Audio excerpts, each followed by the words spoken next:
Halo pemirsa GPR TV, dari Sabang sampai Merauke, dari Niangas hingga Pulau Rote.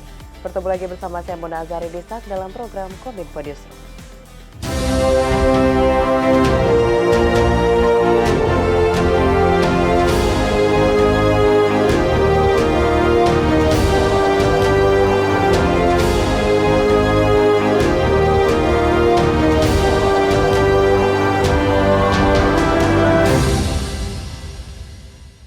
Kita ke informasi pertama pemirsa, menurut laporan BKKBN, pertumbuhan penduduk dunia sejak November 2022 capai 8 miliar jiwa orang.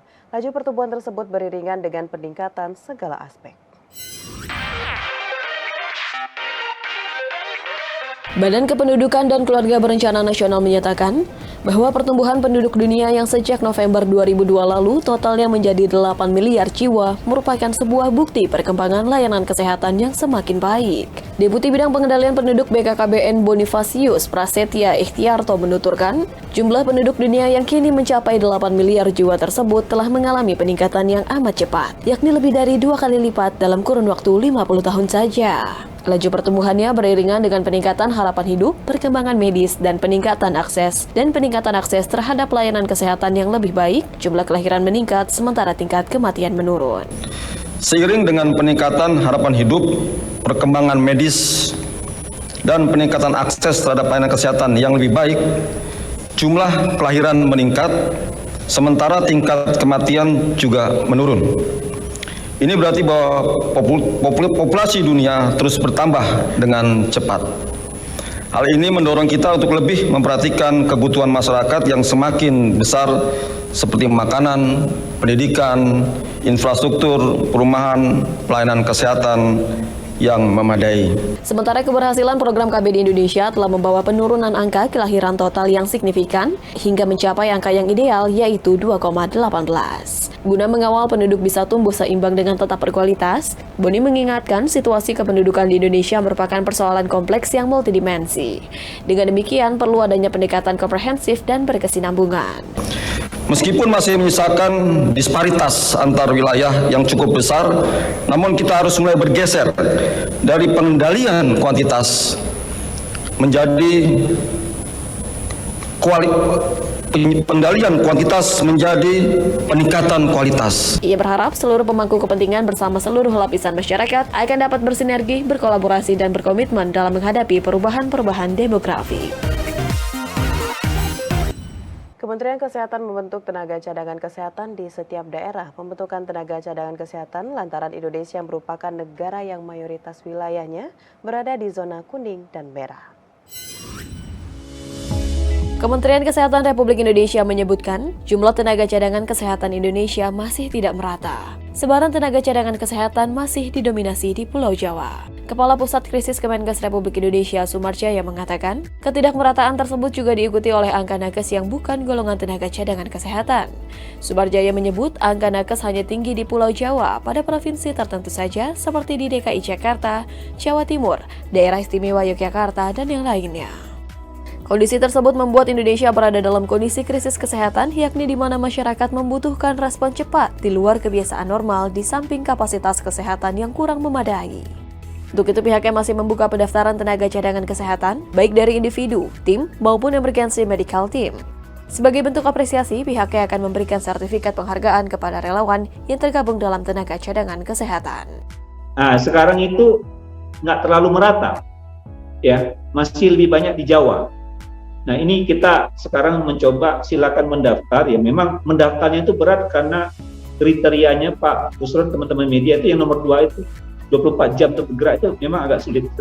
Ini berat orang untuk meyakini masuk seperti itu. Nah, yang ketiga nanti bisa mungkin kalau Pak Hari bisa menunjukkan distribusinya tadi bisa lihat, tapi belum merata. Saya katakan apakah sudah merata belum? Nah, ini yang kita lagi lakukan sosialisasi terus ya. Nah, kami nanti setelah ini juga akan ada sosialisasi, kami dibantu teman-teman WHO untuk membantu mensosialisasi terkait dengan tenaga cadangan kesehatan.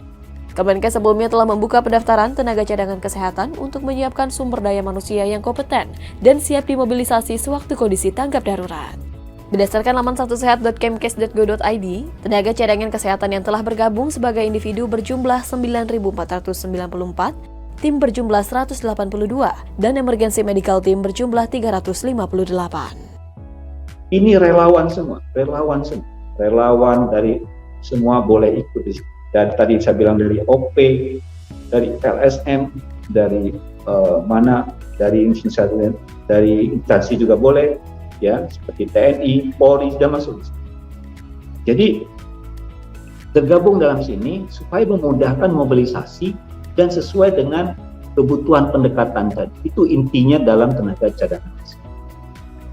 Dan mereka sudah terlatih. Nah, mereka ini juga akan diberikan, misalnya nanti dia sudah dapat sertifikat, penghargaan, dan sebagainya.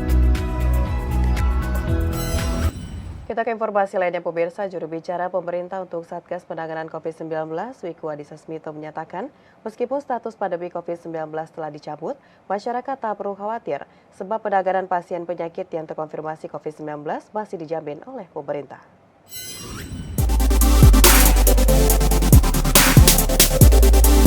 Pemerintah Indonesia resmi mencabut status pandemi COVID-19 dan menjadi endemi terhitung sejak 21 Juni 2023. Walau begitu, menurut juru bicara pemerintah untuk Satgas Penanganan COVID-19 Wiku Adhisa Smito, pemerintah masih menangani biaya perawatan pasien COVID-19.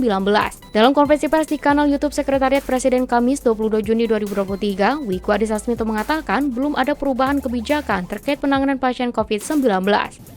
Saat ini vaksinasi dan penanganan atau pengobatan pasien COVID-19 masih dijamin oleh pemerintah. Kemudian kebijakan selanjutnya akan diatur oleh pemerintah. Oleh karena itu, saya mohon kepada masyarakat untuk dapat melakukan vaksinasi di gerai vaksinasi terdekat bagi yang belum melakukan vaksin sampai dengan booster kedua untuk tetap menjaga imunitas tubuh dan mempertahankan herd immunity di masyarakat. Kedepannya, tanggung jawab masyarakat pada masa endemi sangat penting untuk saling menjaga dan saling melindungi supaya tidak tertular COVID-19. Pencabutan status pandemi didasarkan kondisi faktual yang angka konfirmasi harian COVID-19 sudah mendekati nihil, tingkat vaksinasi masyarakat yang tinggi, dan tingkat keterisian rumah sakit pasien COVID-19 yang rendah.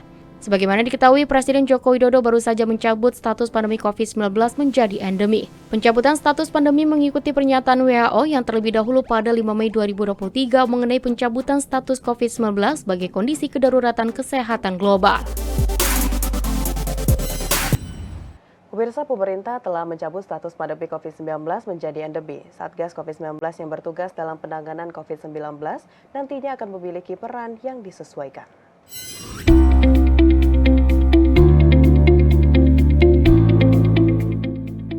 Usai dicabutnya status pandemi COVID-19 menjadi endemi oleh Presiden Joko Widodo, juru bicara pemerintah penanganan COVID-19 Wiku Adhisa Smito mengatakan bahwa pemerintah tidak membubarkan satuan tugas penanganan COVID-19. Namun, terkait peran dan tugasnya akan menyesuaikan dengan kondisi kedaruratan yang terjadi. Satgas yang menangani COVID-19 merupakan lembaga ad hoc yang dibentuk untuk menangani kedaruratan kesehatan masyarakat yang terjadi di Indonesia. Seperti yang terlihat kondisi penanganan COVID-19 yang semakin terkendali dan terus membaik, maka peran dan fungsi Satgas akan disesuaikan. Maka dari itu dimohon masyarakat untuk mengikuti anjuran-anjuran pemerintah untuk menerapkan pola hidup bersih dan sehat di masa endemi saat ini untuk menghindari penularan COVID-19 dan juga penyakit lainnya. Dalam konferensi persnya tersebut, Wiku juga mengimbau masyarakat untuk tetap menerapkan pola hidup bersih dan sehat dan dianjurkan untuk tetap memakai masker bagi yang beresiko terpapar COVID-19 maupun bagi yang merasa sedang tidak sehat. Adapun kedepannya, pemerintah juga akan tetap bersiaga menghadapi potensi kedaruratan di masa yang akan datang dengan selalu meningkatkan kemampuan deteksi, mencegah, dan menanggulangi bencana. Pemirsa, setelah jeda kami akan kembali dengan informasi lainnya. Tetaplah bersama Kominfo Newsroom.